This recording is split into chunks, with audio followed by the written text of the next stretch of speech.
Hello and welcome back. Today we are taking a look at Tales of the Teenage Mutant Ninja Turtles from Playmates Toys. Here we have the four brothers and Splinter. This is part of Playmates Mutations Mix and Match line. So these figures have removable joints and allow you to switch and swap parts throughout to customize and make your own mutants. These have been out for nearly a year now. I haven't previously picked them up because while I picked up some of the other figures in the line, I wasn't a big fan of these particular figures and the way they stand and things, but these have now finally gone on clearance, and I figured I'd just pick them up to complete my collection, and that I would take a look at them before putting them in said collection. So first and foremost, these are squarely kids toys, and when I look at that will be a key feature in looking at these. These obviously aren't collector's items, and as such they're not going to have the level of articulation or paint apps or anything like that that you would expect from a collector item. These are a £10 price point kids toy, or as you may be able to find them now, at nearly sort of half the price. Smiths have certainly got a lot of these reduced down to sort of £5-6 each, and not just these figures but the other ones in the line as well. So without further ado, let's start looking at the packaging for the figures. So it's Splinter. They're all in very similar packaging to each other.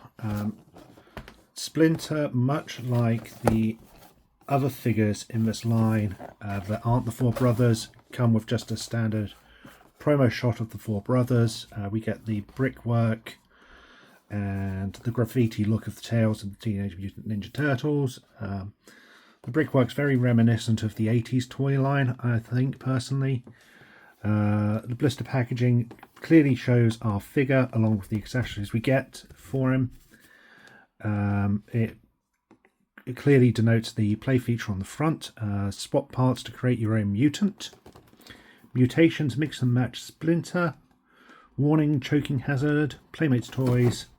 Legal on the bottom. On the back we get a product shot of the play feature. So here we can see Leo, and we can get Mikey's body and Splinter's arm and Metalhead's arm, and then various legs. We get a brief bio here, and then we get a cross-sell of the other figures on the line. So we get the four brothers, Splinter, Bishop, Metalhead and Mechazoid. Now I have those three already, and I think I did a video on them. Maybe I did. I really can't remember now. But I have those three. They are okay figures. The big problem I had with them is that what looks like the same with these, they don't have any joints for movement in the same way that the original line for Mutant Mayhem had joints, so there's no movement in the knees or elbows, and the legs are and the arms as well are made of a very gummy plastic, and as a result they're very hard to pose and keep standing. They keep on toppling over and things like that, which is one of the reasons why I've sort of left the brothers until they've gone on clearance, is because while I really like the look of these designs, and you know, their battle looking armor or whatever it is a really nice touch, the gumminess of the plastic was frustrating enough that it made me want to skip the other brothers. So that's Splinter. The brothers are essentially the same, except they have their own profile shot in the top corner, and the play feature is highlighted by the brothers' individual colour. So we have Mikey here, same back for Mikey as is with the others. We've got Raph, Leo and Donnie. So there we have the four 5 figures. So I'm going to open these up and we can take a look at them. And here we have the figures out of their packaging. Amusingly, as I was taking them out, Leo fell apart on me. So I thought before we actually look at the individual figures, we'll just quickly look at and discuss the key play feature with these figures, which is their mix and match capabilities. So the arms, legs and heads are all on ball joints and are designed to just pop on and off, and they'll go in any place, so you can have some really weird mutations there.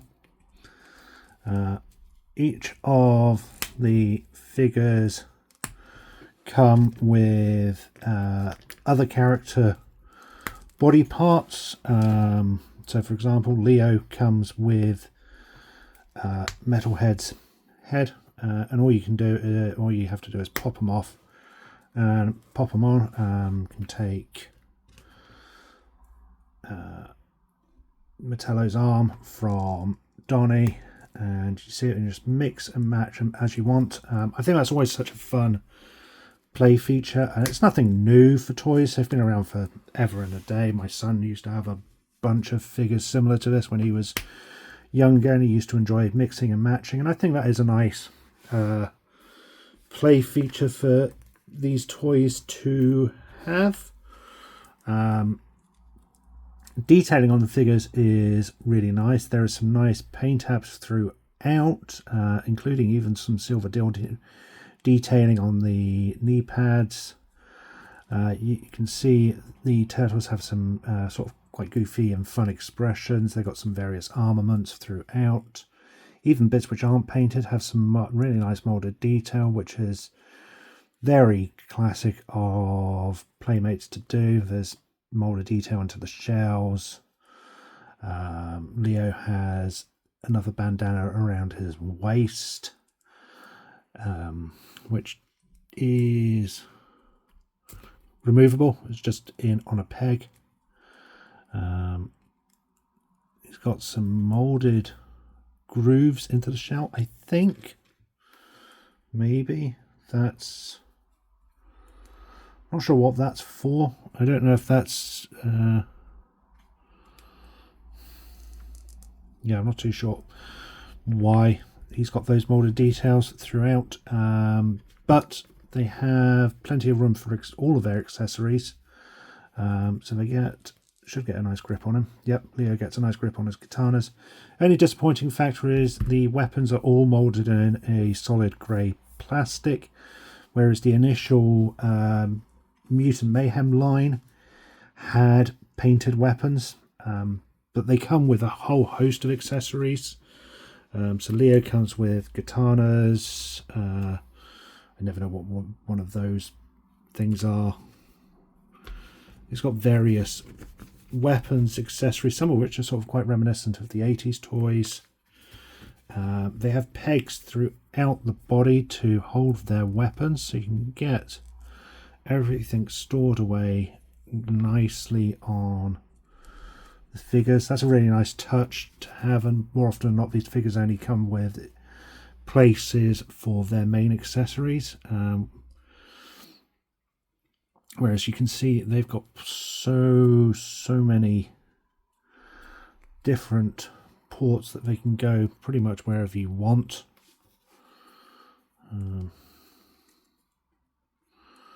Yeah, so I've got plenty of room for all their accessories. You can go on as you want. So there's a lot of playability with the figures. You know, not just the accessories, but in terms of the mix and matching of the characters, parts. They get a nice grip on their weapons. As I said, they have no hinges in the arms and legs, which has always been the disappointment for me. I kind of understand why. I'd imagine that it's quite hard to have those on. Well, actually, I don't understand why. If I recall rightly, the 2012 line had a similar gimmick, and they had hinges on their torso, on their extremities, I think. I might be wrong on that one. But yeah, I don't like that we don't get any hinges or any sort of articulation. And the other thing I'm really unsatisfied with the figures is how bendy and gummy all of the extremities on their bodies are. Now the turtles seem to get a nice stance, and they can stand nice and firmly without issue, but the villains of the piece aren't so fortunate, and they have a tendency to topple under their own weight. I think it's because they've got quite square and big bodies, whereas these are all quite slender. So from a kid's perspective, I imagine kids really, or I would hope that kids really enjoy this. They get a lot of play features out of them. I know when I was a really young kid, I never had an issue with figures not having articulation and things, and I think that's just me as an adult going, kind of wish they were there. No, my only big gripe is how gummy the body parts are, just because maybe not so much for the turtles, but the others end up toppling. So yeah, that's my thoughts on them. We can have a quick look at the other figures. So here we have Mikey. He's got a weird goofy expression, mouth almost open. It's a really weird expression for Mikey. Looks quite goofy, but quite dark and sinister all at the same time. It's weird. But again, there's some really nice painted detailing in the molds throughout, so I can't complain about that. You know, it would have been very easy for Playmates to have not painted these bits and have had them in a single colour, and it would have been quite standard for Playmates, so you wouldn't have necessarily missed it. Mikey comes with the robot head and Bishop's leg. He gets 3 throwing stars, which do fit onto the pegs, or should do. Yep, there we go, 1. Now you can fit them throughout, but you can actually stack them as well, which is kind of cool. So you can have them stacked if you want, or you can have them moved around as you see fit. He has his nunchucks, and the nunchucks do have places on the back in the on his belt to just clip them into place.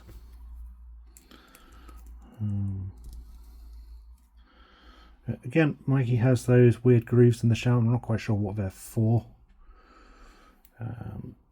But we do get some nice detail throughout. We get him with a mace, and again, that can go there.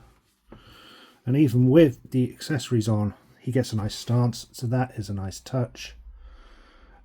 We have Raph, who looks quite serious and battle ready. I can't stress enough how much I really like the look of these armoured up turtles. I think it's a really nice touch. He comes with Splinter's head, with, I believe the glasses are glued on. Yeah, you can even see the glue moulds there. So the glasses are glued on for Splinter's head. And he also has Metallo's leg. Comes with a pipe, which we can fit here.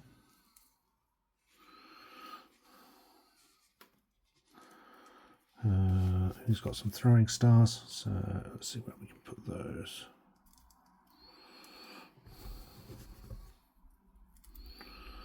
So put those on the body as we see fit. In fact, we can put one up here. Yep. Got the pipe. Strangely for Raph, his place for his sides are actually on the back of his straps. It's a different mold. It's strapped to the others as well, so it's a weird one. I like the change. It makes a change from him being right on the front, and definitely gives him sort of armoured up appearance, and then he has a pair of knuckle dusters, which he can grip in his hand like that. And again, even all weaponed up, he stands nice and firmly. The other thing I will mention is all the turtles have unique molds and different sizes, so you know they do look unique in a group. Then last for the turtles we have Donnie. Glasses are glued on this figure. The standard release, the glasses weren't glued on. He has his backpack, or bum bag, sorry, and again, yeah, that's just on a clip, so it'll be removable. Again, he's got those weird molded details on the shell. I'm not quite sure why they're there. There's certainly no accessories which would sort of cut into the grooves, so I'm not sure what they're for. But it's a weird touch. I suppose you can have them battle damaged or something. Donnie came with Bishop's arm, Splinter's arm, and another Metallo head. That's the only thing with all of these figures. None of them have come with a torso. I would have maybe quite liked to have seen a torso for the figures. Just so that, you know, with all these accessory bits, you could actually create a third or, you know, a sixth figure or whatever as you wanted and saw fit. He has his headphones as well as his throwing stars. He has a large metal pipe which will fit on, get a grip on. You can plug it into the back. Looks a little weird. It will go in there. Oh, I suppose you could have it there, and then his bow staff on the back. Alternatively, he will hold his bow staff, and you can even without the articulation, still get him posed enough so that he can hold it in both his arms, which is nice to know and quite a standard Donnie pose. Donnie is a little harder to pose than the others. Oh, there we go. And then last but not least, we have Splinter. So again, Splinter's the exact same as the brothers in that everything is just on a ball joint with movability. That is not... It's not the case for the tail. The tail is moulded into the torso and is on a swivel. It's got a piece of cloth for his robes, which is different. He has no place to hold his accessories. Accessory wise, he comes with Leo's head, Raph's arm, another Metallo head. Comes with his walking stick, a backpack with arrows. Now,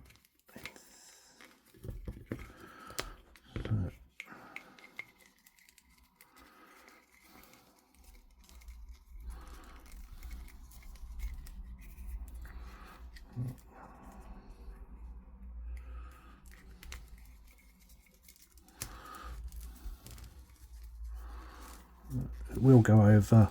You just need to potentially pop the head off to get it on. And he also has a bow and arrow. So he can hold on to everything. He just doesn't have plugs or anything like that as the brothers do. And he gets a nice stance as well. Again, while it's still gummy or plastic, he can still stand and he isn't wanting to topple. The tail for the Splinter definitely helps. But there we have our brothers and Master Splinter. Overall, I actually really like these figures. I like them a lot more than I thought I was going to. My biggest complaint is the lack of joints and the gumminess in the body parts. I would have quite happy, or I would have been a lot happier with these if all of the body parts were a little more of a tougher plastic, just to help with posability and stances. Even from a kid toy perspective, I do feel the gummy plastic is an annoyance. And I think even as a kid, I would have been a little frustrated with that front. But as a kid, the lack of joints maybe wouldn't have been an issue. You know, if you're familiar with the original 80s toy line, they were in molded positions essentially, and we were more than happy with those. So, you know, you can't necessarily kids are going to miss having the articulation, because you know what, we didn't as a kid. We were quite happy with what we had, and I think the same as with most kids. Yeah, they might say, oh, I kind of wish I could have moved the arm, but they'll accept what you've got. But yeah, I do wish the extremities weren't quite as gummy as they are. Otherwise, I prefer these miles above the 3 villains in the set, which I were really quite frustrated and disappointed with. But actually, I'm really happy with these. Thank you for watching. I hope you enjoyed the video, and I'll be back soon.